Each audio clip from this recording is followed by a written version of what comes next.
Welcome everyone to another legendary episode of Lessons from Success. This week we have on James Grugeon, and he's the founder of the Good Beer Co., which is the first socially responsible beer company here in Australia, raising money for good causes, such as the Great Barrier Reef, marriage equality, and the RSPCA. The first half of this episode talks about the importance of charity and how corporates can create a win-win scenario to make a difference. We also offer other advice for charities to develop their revenue streams and innovate their product offerings as well. In the second half, we go through James's unique journey as a late starting entrepreneur and the lessons he wished he knew when he was younger. Don't forget to rate, review and subscribe to our show, as it definitely helps develop our listeners and our crowd base as well. You can also find us on Lessons from Success _podcast on Instagram and on Facebook at Lessons from Success. And on that note, let's get into the episode. Thank you so much for coming on the show today, James. We've got James Grugeon from the Good Beer Company. How you going today? I'm good, mate. I'm good, and thanks for pronouncing my name so well. Well, let's be honest, I definitely had to ask how to pronounce your name before we jumped on the show, so... It's all good. So tell us a little bit about the Good Beer Co. and everything that's going on at the moment. The Good Beer Co. is really, really simple and hopefully easy to understand, because what we do is we work with really good independent craft breweries, like the two fantastic breweries that we work with here in Brisbane. We brew really good beer. We do it in a way that is environmentally friendly and sustainable, and then it raises money for good causes, so you can have a good beer and do good at the same time, which should be a no-brainer. Yeah, absolutely, especially in Australia, where we're absolutely obsessed with every beer known to mankind. Which breweries are you working with at the moment? So we work with Ballistic Brewing Company, which is over in Salisbury, and we work with Slipstream Brewing Company over in Urong-Pilly. So in the same kind of area, both award-winning independent local breweries, both pumping out really awesome beers, and that's why we're really excited that both of our beers just on Australia Day were voted as two of the hottest Australian craft beers in the GAB's hottest Aussie craft beers index for the new beer. So that's really important for us. They're great breweries. It's great to support them, and as we grow, they grow.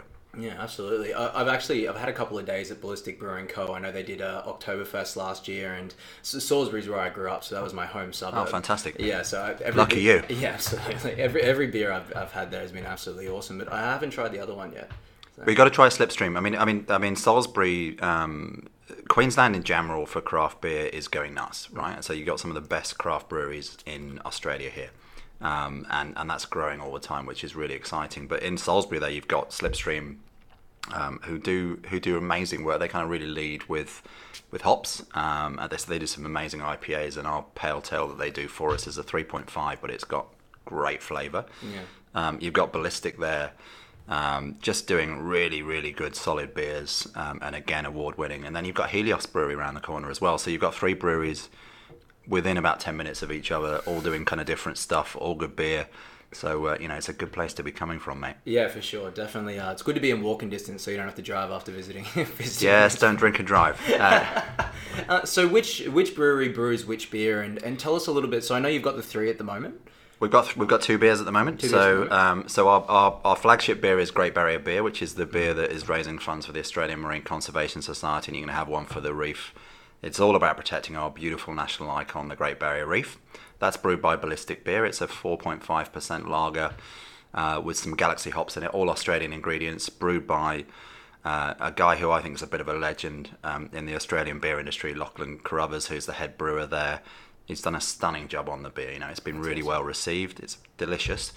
And then we've got Pale Tail, which is brewed for the RSPCA Queensland. I'm a dog lover. I think the work they do, not just for dogs, but for animals in need across the state is amazing. They need help. They're an independent charity that needs a lot of funds. And that's a beautiful beer that's brewed a 3.5% pale ale by Slipstream Brewing Company in Urong-Pilly. Again, an award-winning brewery that's done an amazing job with a really tasty beer that's being enjoyed by people who like taking their dog to the growing number of dog-friendly venues across Queensland. But also, more generally speaking, it's just a really great beer. Yeah, I absolutely love that, and I love that the venues are growing to be dog friendly as well. Like, there's nothing better than taking your dogs down to the pub for a Yeah, couple of absolutely. rounds. And you know, where I come from in the UK, as you can tell from my accent, I mean, it's a pretty normal thing to take your dog to the pub. And I think that what's been really great for me and a lot of people about the experience of going to a really great local community craft brewery or pub or bar or cafe is that you can have a beer and you've got your dog with you as well. And that's not just great for the people with the dog with them, but also other people there. It's good. It's a nice atmosphere. It's something you can enjoy, you know, and it's relaxing, and it's all part of the ethos, I think, and what people are enjoying about going to their local craft brewery. Yeah, for sure. You did do a third beer. That was the Marriage Equality. Yeah, we beer, did. We did. So we did a beer. We did 4 beers, in fact. So we did a beer for Marriage Equality called Love Squared, which was a collaboration with a really fantastic brewery in Victoria called Bright Brewery. Oh, that's awesome. And we did that in support of the Yes campaign for marriage equality, which I'm really proud that we did that. We did that very quickly. And we got the beer out into venues in every capital city in Australia to support the vote. Wow. We also did a beer in the UK called the Great Get Together Pale Ale, which was for a cause that was really close to my heart. So that was with a brewery called Adnams Brewery, one of the oldest breweries in the UK. It's kind of the first beer that I probably drank legally, obviously, at the age of 18. And that was for an organisation called the Joe Cox Foundation, which is an organisation set up in the name of a Labour MP that was murdered in the UK. Oh, wow. in the run up to the Brexit vote a few years back, and she was a friend of mine. So when her husband got in touch with me and said we'd really love to do a beer for this series of events that we're doing called the Great Get Together, we did it, and we got that beer into about 300 pubs. And it was out supporting events across the UK on the anniversary of her death, which is now an annual a kind of I guess movement and series of events that are about bringing people together in communities to recognise that that we've got more in common than what divides us, which is what Joe believed. Yeah. So and for me, that's kind of what is the essence of the Good Beer Company, right? Which is about having a good beer with your mates, with people in your local community, with people that you work with, you know, with your neighbours, and having a good conversation about something that you care about. Absolutely, and that's what it's all about. Yeah. And I mean, now if we can do that and help out good causes at the same time, I mean, you know, it's all roses, really, isn't it? It's a no-brainer, isn't it? Yeah. You know, at the end of the day, but I mean, the important thing for us, right, is that first and foremost, it has to be a bloody good beer. Yeah. Right, and so we've got to nail that first, because, you know, it doesn't matter whether it's for the most important cause in the world and people really care about it. If the beer's no good, then they're not going to buy it. The second thing is good needs to mean that we're taking care in terms of how we brew it. So it's got to be sustainable. We've got to be looking after the environment, particularly when we're doing a beer for the Reef and for the Great Barrier Reef, which is our flagship Great Barrier beer. And then thirdly, we've got to be really transparent and clear with people about what the beer's funding. But it's kind of in that order for me. I think, you know, I want to be talking to the mainstream. I ran an environmental charity back in the UK before I moved to Australia about 8 years ago. And I've worked in the corporate sector as a head of corporate and social responsibility. I've been working in sort of big companies where I've had relationships with not-for-profits. But running that charity demonstrated to me how hard it is for even really good causes like protecting the environment to raise money. And I spent 90% of my time running around begging for money from philanthropists, from corporates, and from various funding bodies. And it's hard, and I don't think charities or good causes have a divine right to exist, but if I look at the Australian Marine Conservation Society, who are the guys that benefit from our Great Barrier beer, they're a fantastic organisation. It's been around for 50 years. You know, they've got a small team there that's not well paid. They rely on volunteers, and yet they are the stewards of something that's our national icon, right? And they're the people that are advocating for action on climate change and pollution to protect our Great Barrier Reef for future generations. And so if we can create a beer that is selling in large enough quantities for our relationship with Woolworths, Dan Murphy's, BWS and others, that gives them, you know, month on month, year on year, a decent income, but also enables them to talk to a much larger group of people, then that's fantastic. Yeah. You know, and that's what this is about at the end of the day. It's not just about raising money. It's actually about saying there's a lot of people out there who enjoy drinking good beer, who, and by the way, you know, in the case of Great Barrier Beer, not just people nationally, but, you know, the biggest market for our Great Barrier Beer in far north Queensland is Chinese tourists. Wow. So it's about starting a conversation with a bigger group of people that's positive, that says, yep, the reef's got problems, and we need to be doing something about that. But we also need to be really positive about and proud of the fact that we've got this enormous kind of one of the wonders of the world right on our doorstep here, and we need to take care of it. Yeah, absolutely. Do you know what I absolutely love about this cause? Not to toot your horn too much or anything, but it's the fact that you see so many of these charities and things like that, which I'm sure are absolutely all good causes, but they're standing in the street with the clipboards, charity muggers basically running up and saying, look, can I, donate per month, blah, blah, blah, we'll send you out a free pamphlet, whatever it may be. What you've done is you've taken something that everyone loves, and a lot of people have done that as well, and they've created these socially responsible enterprises, yet the product isn't good. But you've created, I think putting strong importance into the product while building a social enterprise, I mean, it's such a great way to go about it, as opposed to, putting everything else first and then kind of letting the product fall behind. Naturally, people are just either going to buy it once or they just won't buy it at all. So I do, this has been one of the few times where I've seen the product come first, and I think in the long run it's as you said, much more sustainable. Yeah, and look, I think social enterprise and business for a purpose needs to succeed and stand on its own 2 feet as a product or a service or whatever it is that's being provided, and to be able to compete with other businesses, right? And to do so, the reason why I hope the Good Beer Co will be a big success. I'll have kind of local craft breweries saying, how do you get into Woolworths so quickly? Is because we're a new concept, and we can talk about the fact that we're not just a really good beer, but we also brew sustainably, and we're for a good cause. So that's something that is not just a conversation with the beer buyers at Woolworths. It's talking to their corporate and social responsibility people, their sustainability people, their corporate affairs people, because they see an additional benefit in terms of stocking it. But it's also about I think recognizing that in order for this to work, then it also needs to be something that that people can get really excited about and go out and talk about. And so we co-create our beers, so we involve people in the style of beer we brew, the branding. We have people who are supporters who we've had from early days when we crowdfunded initially, who will go out and help us sell beer. Our charity partners promote it. But as you say, like, none of that would work if it wasn't a really good product, and it's got to be the right price, and we've got to be in there on the shelves competing with beers that aren't social enterprise beers in Dan Murphy's and BWS or anywhere else for that matter. And I'm confident we can do that in terms of the quality of the product and the price. And the prize for me is then, it's a new way of raising funds for really important causes that makes it easier for people who are not, being approached by chuggers in the street, and it makes it easier for charities and other good causes who are struggling to find ways to connect with people. Because you're absolutely right. I get people approaching me in the street, and with the exception of kind of people with the big issue, it's not something I want to engage with, because I've already worked out what I'm doing, and I give set amounts each month to whichever cause I want to support. I've got a business that's doing the right thing. This is about making it really easy and really simple, not just for people who buy in the beer who want to do good, and for the charities, but also for companies that want to engage and stock the beer as well. It's a really, really simple way of doing good and demonstrating their values in action.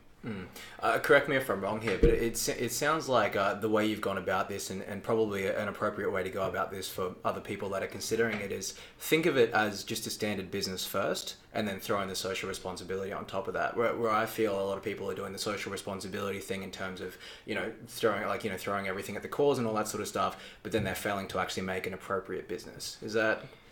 I think it's a bit of both. And look, I mean, I think that most people who try and start a social enterprise or a business for purpose from scratch are probably doing it with the right motivations, because they care about whatever it is they're trying to support.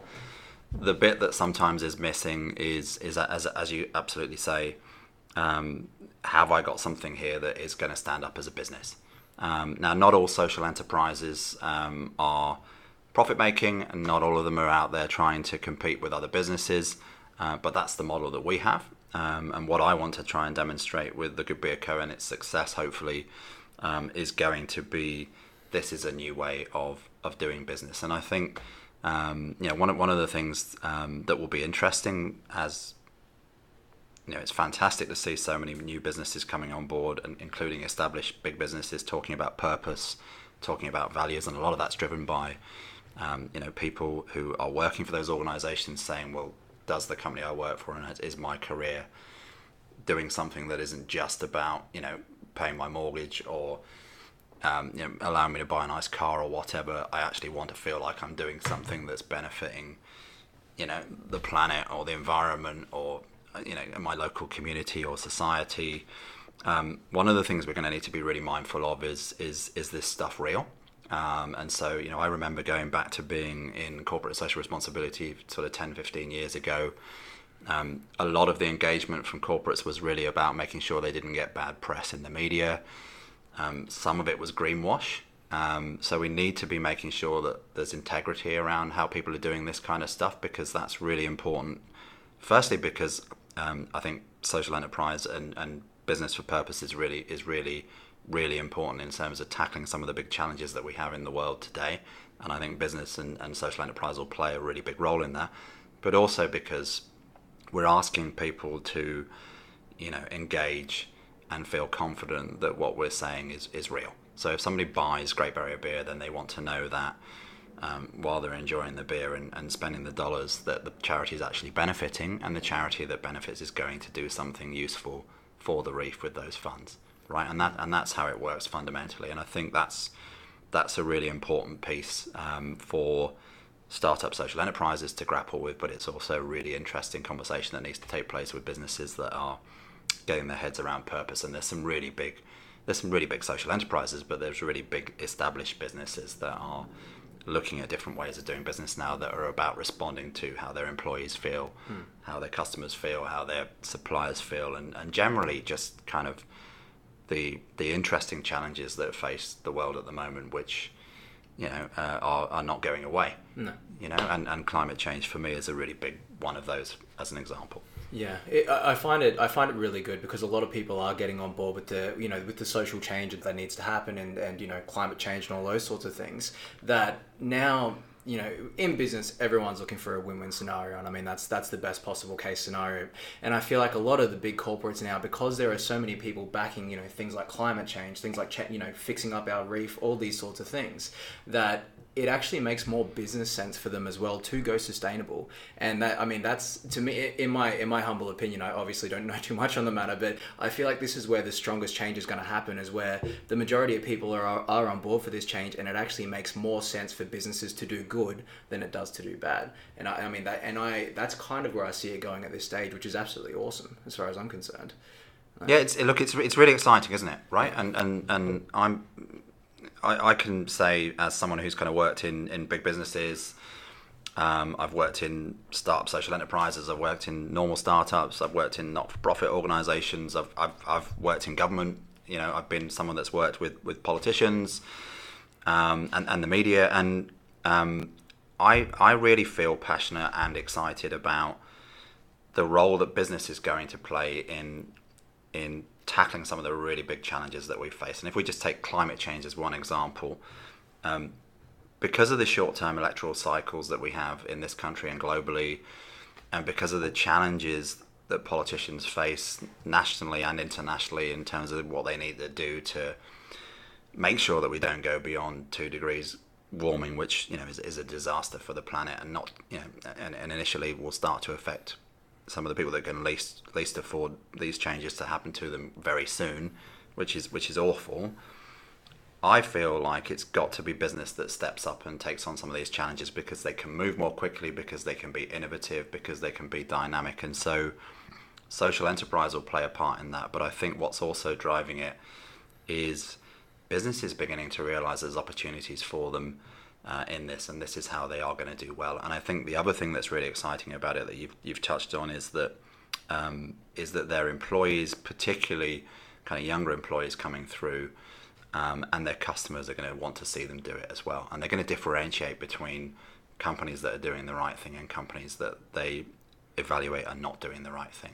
And they'll want to support, and they'll want to work for, and they'll want to get behind the companies that are doing the right thing. and it's also how those companies are going to succeed, which is the really exciting thing. Yeah. So that's why I feel positive that, whilst there are some really meaty challenges facing us right now globally, we can step up and make that happen. And you think about what's going to happen with electric cars. You think about what's going to happen with the transition away from dirty power generation. You think about all the exciting things that are happening around how we're going to change the way that we consume and produce food to eat. All of the innovation that's happening in those spaces is really exciting. But it's happening also because businesses are seeing opportunities, and they're also recognizing that they have a responsibility to step up and do something about it. Yeah, absolutely. And also I feel as more urgency comes, the human race steps up, right? I think urgency is such a big thing for humans to actually kick their ass into gear. It's just, that's... Yeah, absolutely. Yeah. Let's flip it back to so your corporate career and the environmental charity that you were working for over in the UK. Would you be able to tell us a little bit about your background there and all that?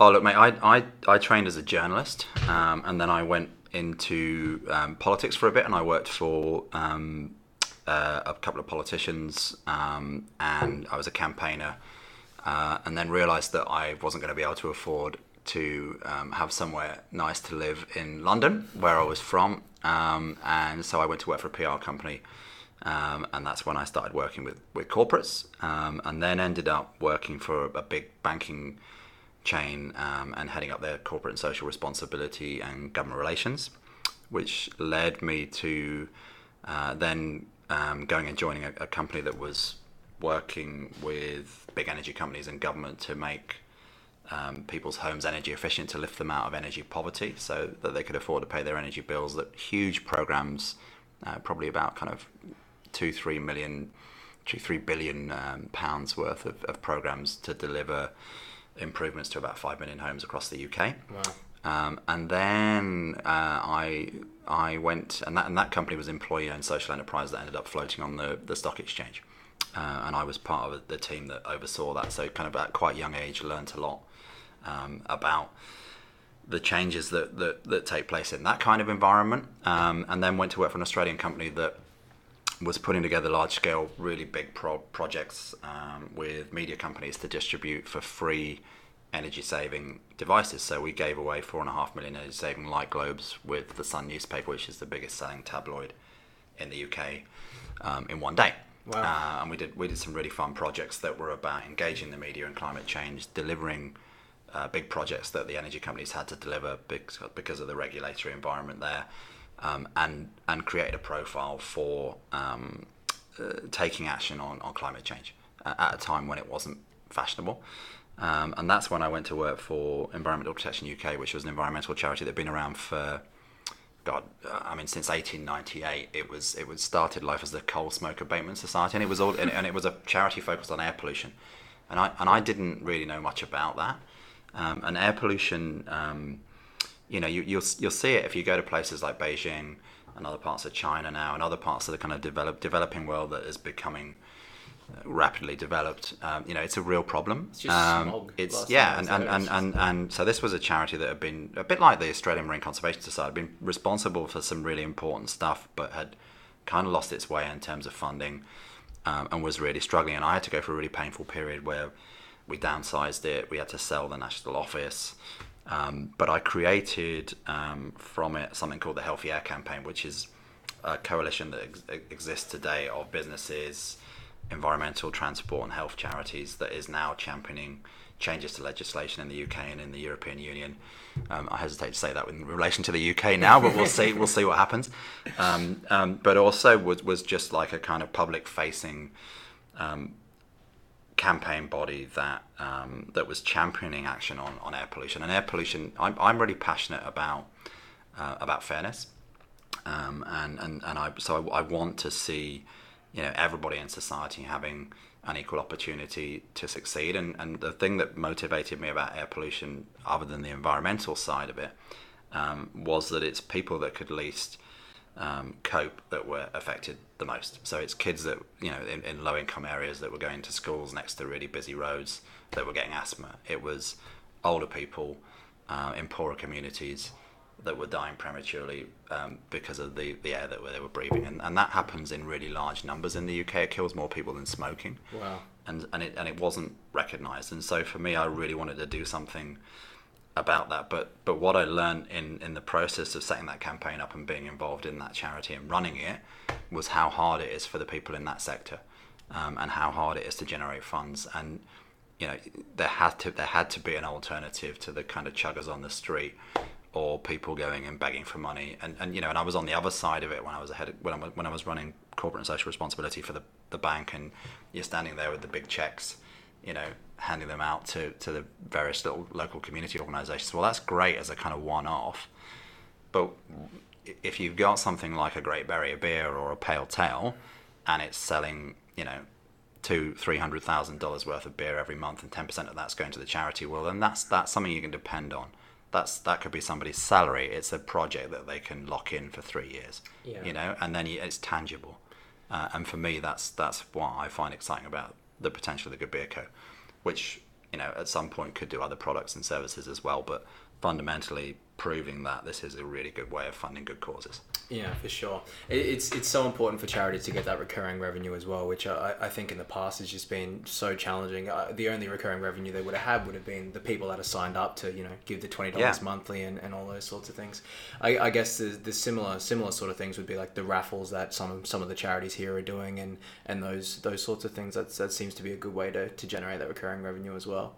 Yeah, look, I think fundamentally they need to find new ways of raising funds, but they also have to start talking to a bigger group of people, because that's the other thing that I recognised when I was working for the environmental charity is quite often they're talking to the same people again and again and again, and that's not really achieving anything at the end of the day. Because if we're talking about something like protecting the Great Barrier Reef, for example, that's a conversation that needs to be taking place with everybody across the country, right? And it doesn't need to be taking place in a way that says, if you're not prepared to go on a demonstration or write to your MP or, give us some money to put an advert in the Courier Mail or whatever, then you're not participating. What we're trying to do is about saying, hey, have a really good beer, and maybe while you're having it, because you've seen that it's supporting the reef, you're going to have a conversation with the person you're sitting opposite.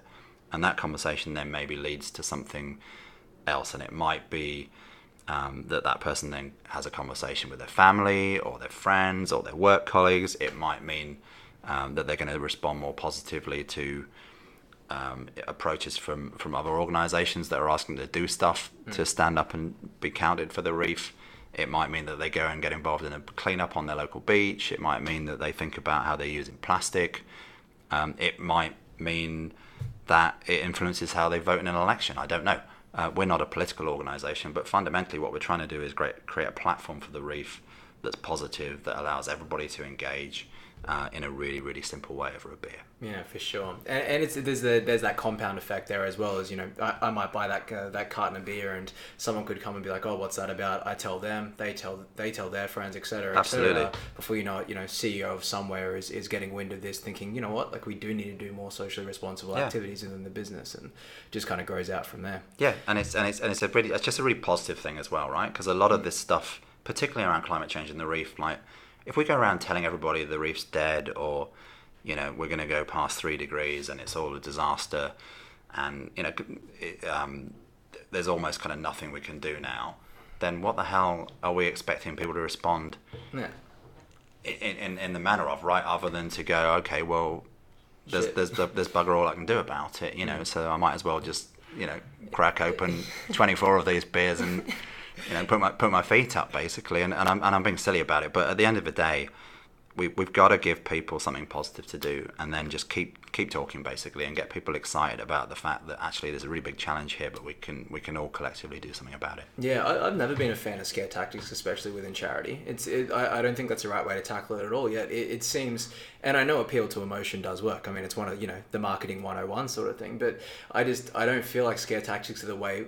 I don't know. I can't speak for anyone else, but for my personality type to donate money, it's much better to say, no, we can change this, and this is how we're going to do it. Because then I go, well, shit, well, I better to donate to that cause, as opposed to like, look, the reef is going, we've got 3 years, donate to our charity. It's like, well, if the reef's going and there's nothing you can do about it, why the hell am I giving you money?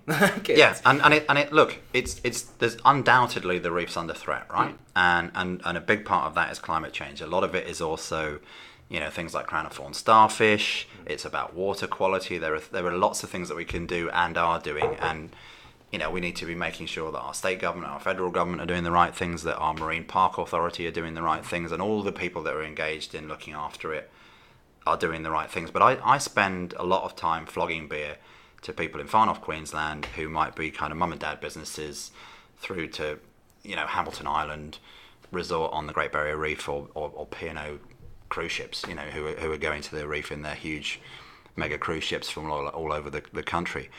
And fundamentally what I see is people who do genuinely care about this stuff and want to see the reef protected, not just because like it's generating $60 billion for the Queensland economy, and it's what is making their business successful and is really important from that point of view, but also because they care about it, because they love it. But what they also recognise is that we need to be really careful about how we're talking about where it's got to and how we're looking after it. And I think there's a really interesting thing emerging around the reef that's going to create lots of opportunities for other people to come in as businesses, and existing businesses like ours and tourism operators, which is about involving tourists, national and international tourists, and local communities in the protection of the reef.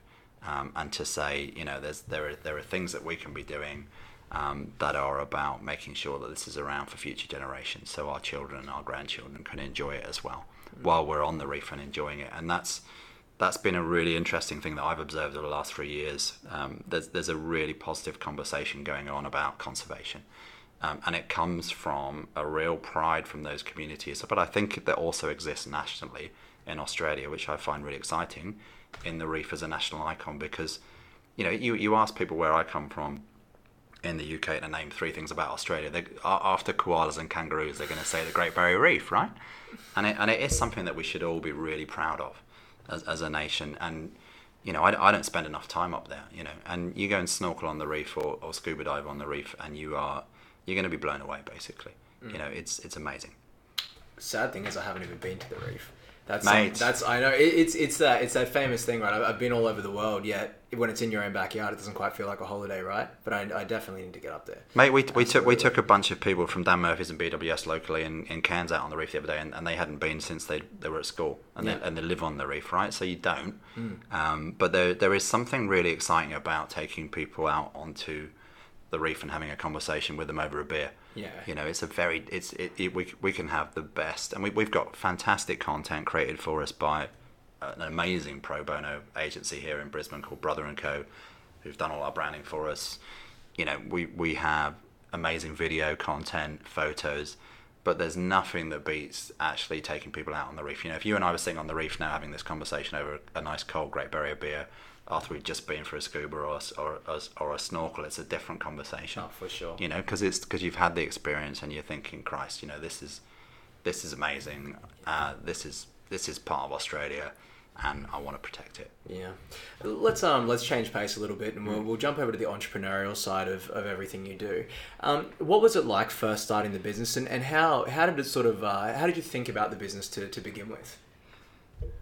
I started the Good Beer Co. For 2 reasons. One, because my wife Jo got a job in Brisbane, and I was working for a startup power company in Melbourne called Power Shop, and I tried commuting for 6 months and it didn't really work. And so I was thinking, well, what am I going to do? And at Power Shop, I was their head of partnerships in a small startup team for an electricity retailer that is backed by wind farms. So it's a kind of green electricity company that was trying to launch onto the market like all the other retailers did. So hanging around in shopping centres, doing kind of radio and TV promotions, core brand. And that wasn't working. And so I, with the team there, suggested partnerships with environmental organisations where we could run a campaign called Better Power, where we basically said to electricity consumers, if you support renewable energy and you want to see a greener future, switch your power away from AGL, Energy Australia, and Origin, who are the big three retailers that had about 80% of the market at the time, and switch to PowerShop. And when you switch to PowerShop, you're going to be supporting renewable energy, and we're going to give money to these environmental charities and causes that you care about. And I think to date they've switched 50,000 people and raised about $3 million. Wow. The first campaign we ran was massive. They're now ranked as Greenpeace's greenest electricity company, and it's become a really important part of who they are and their values and their brand. And I think the vast majority of those people that switched have stayed with them, and they're amazing advocates for them. And what I learned in that, which I kind of draws on some of the other stuff that I was talking about in terms of my previous stuff that I've done in my career, was, well, if you could do that with something as boring as electricity, you could do it with beer. And I've been enjoying craft beer and the kind of craft beer revolution that's going on here in Australia. And I was just thinking there's a really good fit with the way that craft breweries are set up and raising money for good causes and a social enterprise business model. So I contacted a company called Finnegan's in Minneapolis in the States that does beer for what they call reverse food trucks that fund homeless people, and a company in the UK called Two Fingers Brewing Company that has a charming logo like that funds prostate cancer research. And both of the founders of those companies were brilliant, and we had Skype conversations and we talked, and they basically said, look, if it could work anywhere in the world, it could work in Australia, and here's how we did it. And so I went ahead and found my first brewery partner. We launched with an event at the Triffid, which is an amazing music venue owned by John Collins from Powderfinger, bass player, and we had about 400 people there from across the kind of food and drink, hospitality, beer industry, a few politicians, media, local beer drinkers, people from the charity, obviously, and it went from there. And at that event, we got people to choose the style of beer that we would brew, the branding. We crowdfunded the first batch. And I think within about 6 months of that beer was on sale in BWS and Dan Murphy's. Wow. And that was our first kind of hiccup, because we had to move on from our first brewery partner for various reasons, and then get ourselves into the situation where we had the right partners in place so that we could scale up, because the whole thing for us is about scale because of the margins that we have in beer, but also the impact that we want in terms of the numbers of people that are drinking the beer. So that's kind of where it all started, and I got my confidence from, I guess, reaching out to those people that had done it before in the States and the UK, but also doing a lot of research and realizing that nobody was doing it. There's a few other people who've kind of come into this kind of business for purpose, social enterprise beer space now, which is great because it kind of proves the concept's working, and some are succeeding and some aren't. But at the time, we were a first mover. So that meant that we were able to do a lot with media. We had a lot of support from people like the Queensland Minister for the Environment at the time. Malcolm Turnbull and Barnaby Joyce drank the beer at one stage. Oh, nice. I think it was their first visit to our brewery partner in Bundaberg at the time. We had Tourism and Queensland Events Queensland paid for a media campaign that got international media coverage. So, and that's where I just started to get really confident that we had something that could really work. And we well, let's be honest about it. I stuffed up the execution of it, and we didn't have the right partners in place in the first pilot phase. But you learn a lot from just being a sole founder and doing everything. And so, from an entrepreneurial point of view, the fact that I literally had to do everything and it was all self-funded by me meant that, yes, I made a lot of mistakes because I'm new to the FMCG beer sector, but I've learned a lot in making those mistakes, I hope, and the execution now is going to be it's going to be done much better, and that I can feel confident now in talking to people that want to, impact investors that want to invest in helping us to scale up. Can feel confident that we've got the right brand, we've got the right partners, we've got the right commercial model. I know what I'm doing, but I'm also supported by advisors in an advisory group who've got experience that I don't have. Yeah, for sure. When it comes to partnerships and organising these partnerships with charities, how did you go about doing that originally? Not necessarily in the Good Beer Co, but in your previous career as well. Oh, look, I think for the Good Beer Co, it was about picking causes that the majority of Australians could get behind, and could get excited about, and finding an organisation that would benefit from the funds that we generate and would be able to support us to grow. So, and in the case of the Australian Marine Conservation Society, and the RSPCA as well, that means they've got big supporter databases on social media, so and email. So AMCS has got a big several 100,000 people on their email database. They've got over 1 million people like them on Facebook. They're an organisation that's got a decent reach, and they've got a good, strong internal communications team. RSPCA are amazing on the marketing side of things, so really good partner on that front. And so for me, in the case of kind of PowerSharp, the Good Beer Co, and previously it's been about picking organisations that can actually support what we're trying to do, and by which I mean they're set up to understand it and properly support it and be innovative. So when I was looking for charity partners for the Great Barrier Beer, I knew from my early conversations from Darren, who's the CEO of the Australian Marine Conservation Society, that he got what we were trying to do, why it was different, and how he would have to support it. Because for a lot of charities and good causes, supporting alcohol on its own is a no-no. So he had to argue with certain people on his board that this was the right thing to do. And obviously once you've done it once, it de-risks it. So as soon as Great Barrier Beer was out there, and people could see it was being successful and it was getting good media coverage or whatever, then we had charities contacting us going, "Hey, can we work with you?"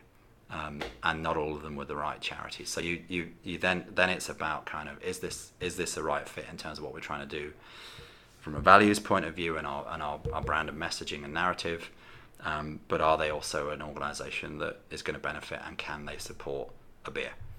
Will they be able to get behind it properly so that they're mobilising their existing supporters and helping us when we're out in places like Dan Murphy's? Did you just simply reach out, or did you know the CEO prior, or did you simply just call through and get the contacts there? No, I didn't know Darren, so I approached Darren and said, "Hey mate, I've got this idea for a beer that will support your work," and I think he eventually replied, and we had a coffee. And within 10 minutes, he was like, "Yeah, it sounds brilliant. Let's do it." I'm going to go and pitch it." And it was very much the same with Mark, who runs the RSPCA in Queensland. He's a really entrepreneurial guy. Mark's amazing. He's an entrepreneur himself.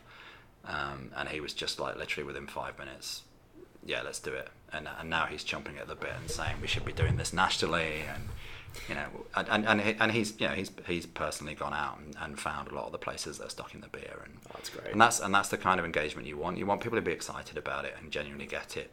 And there are some charities and causes just aren't set up that way, and that's fine. They wouldn't be the right partners. Yeah.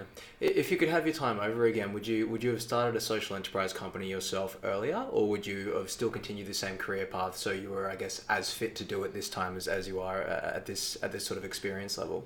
Mate, I've started really late. So as I said, I started this when I was 43. So and I've had I kind of had my career to date, and I think it was the move to Brisbane that kind of just forced me to go, finally, why didn't I get off my backside and prove whether I can do this or not? So yeah, I would have liked to have done this 10 years ago at least. But I think you learn a lot from what you're doing inside inside businesses and other people's organisations where you're not taking the risk yourself personally.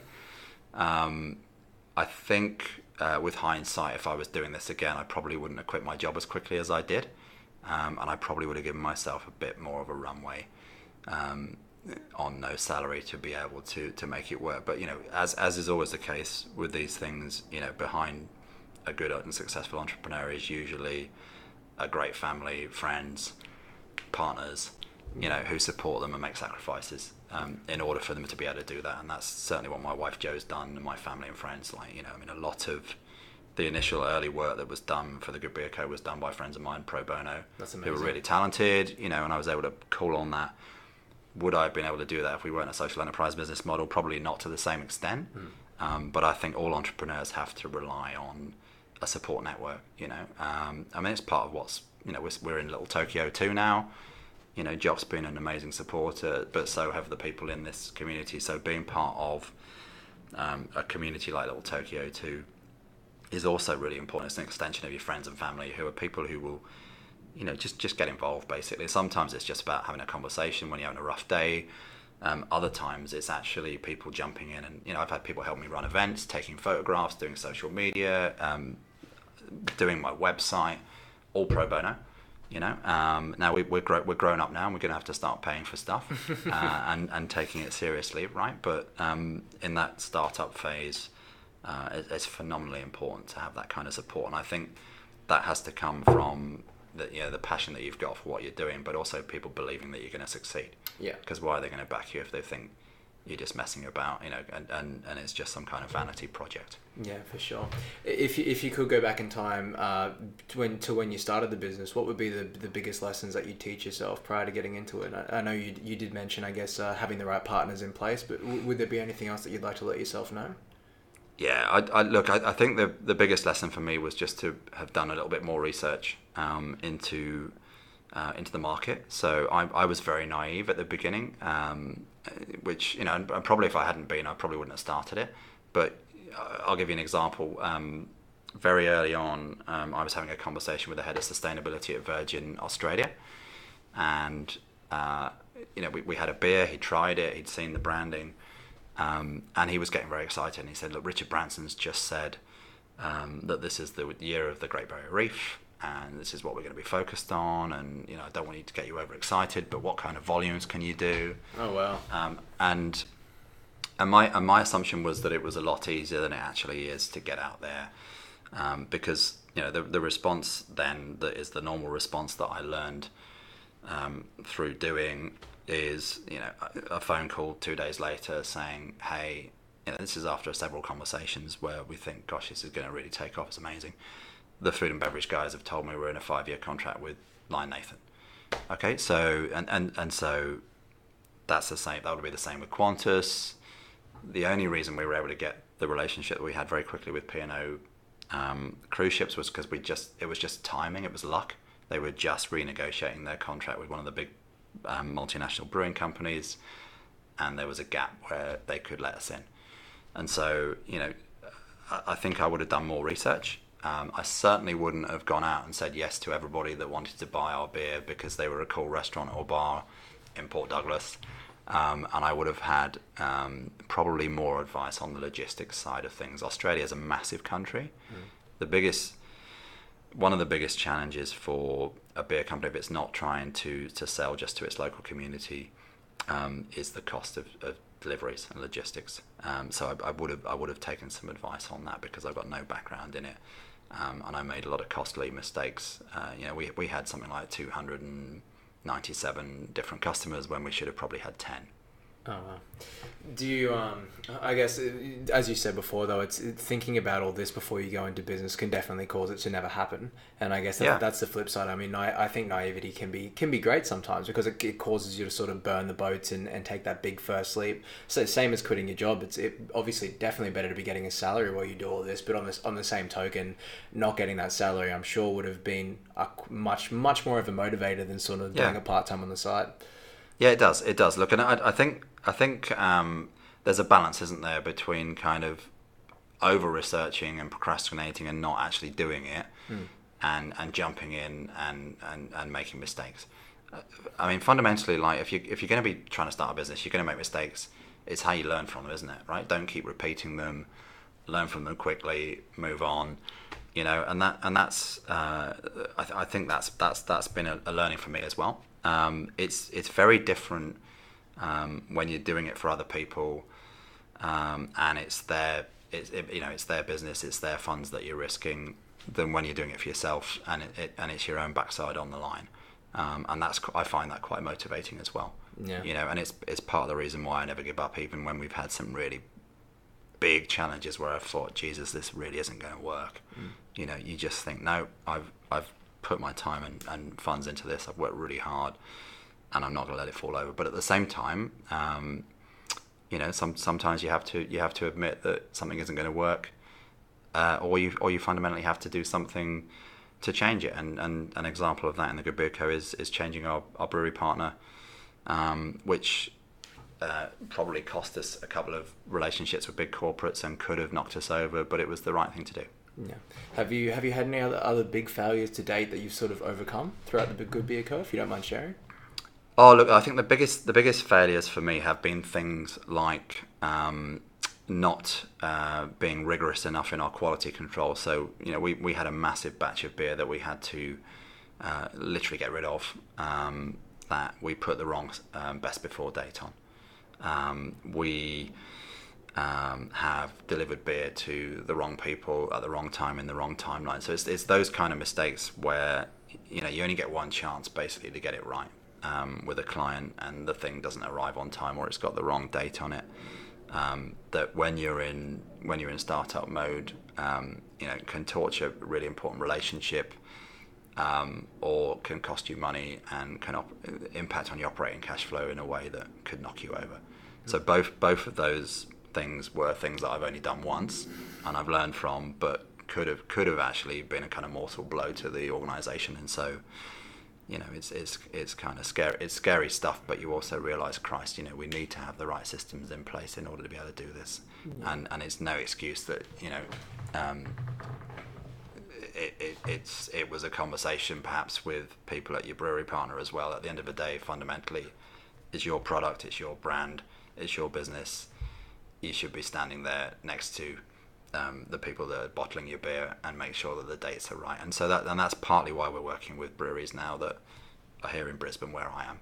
Because you need to, one of the learnings for me was I need to be on top of what's happening. Yeah, for sure. And you just have to have the right systems in place with a product like this. I feel like a lot of people would quickly jump to blame the suppliers, but it's, at the end of the day, it's your business. If you're not there at the forefront, then you're the only one. Well, it's your responsibility at the end of the day. Exactly, like there's a bottle of beer or can of beer on the shelf in Dan Murphy's, then with your logo on it, it's your beer at the end of the day, and you take responsibility. So if there's a problem with the quality or the packaging or the sales materials, then it's entirely your fault. Yeah. Is there any other lessons that you'd like to share, maybe to some of the younger entrepreneurs, or I shouldn't say younger, some of the newer entrepreneurs that are thinking about either getting into socially responsible business or just in business in general? You've definitely shared a lot of awesome insight, but is there anything else that you'd like to sort of give today? Look, the thing that I think has been most important for me is just recognizing that most people will have a conversation with you if you ask. And so if there are people out there that are doing something that you find inspiring or you're excited about or you think could help you with your own vision for what your business is going to be, go and talk to them. Seek them out. I stalk people on LinkedIn. I find people's email addresses. I'll go to their place of work and try and bump into them. And as long as you're respectful, and you're telling them, look, I'm really excited about what you're doing, and you're not, trying to kind of steal their business model, and you're not going to be. You're going to be having a conversation with them about what it is that you find inspiring about what they're doing. They're going to say yes, and the best case scenario is going to be you might end up with a really great mentor, or even someone who ends up being on your advisory board. The worst case scenario is they're too busy and they don't talk to you. And in the middle of that is probably what I've found, which is you're going to have some really useful advice from people who've been there and done it. And in some cases might actually say to you, I don't think you should be doing that. Or perhaps you need to be doing it a little bit differently. And so just never be afraid to approach people and have a conversation, and do it face to face if you can as well. Email, digital communications are all fantastic, but there's nothing better than a face to face conversation where you can have a conversation with someone and you can see where they're coming from. They can see the same with you, and you're going to get the most out of it. Yeah, absolutely. What do they say? Body language is 90%. Yeah, exactly. Like yeah, it's true. Yeah, because someone over LinkedIn could definitely say, "Oh, that's a great idea," but might think otherwise. Yeah. Thank you so much for coming on. No dramas. Appreciate it. In terms of, I'd love for you to plug everything you're doing. Is there new beers coming up? Where can it be purchased? I know you mentioned Dan Murphy's, BWS. Please, the stage is yours. Thank you. Look, I mean, I would really love it if people would like us on Facebook and help us get the word out. So go and try our beers, and then take a picture of yourself, or better still, a video of yourself, and tell us what you think about those beers, because that's really important and that's really helping us get the message out. go to thegoodbeerco.com.au and you can find out about all of our beers. That's where you're going to find out where our new beers are, and get yourself to Dan Murphy's and BWS and tell the staff there that you love our beer. For sure. Thank you so much for coming on. It's been an absolute pleasure having you today. No dramas, mate. Thank you for having me. Thank you so much for tuning into the show today. Make sure you hit that like and subscribe button if you enjoyed it, and jump over to lessonsfromsuccess.com.au and make sure you jump on that email list so I can notify you as soon as any more shows come out. I'm your host, Bryn Turner, and thank you so much for joining us.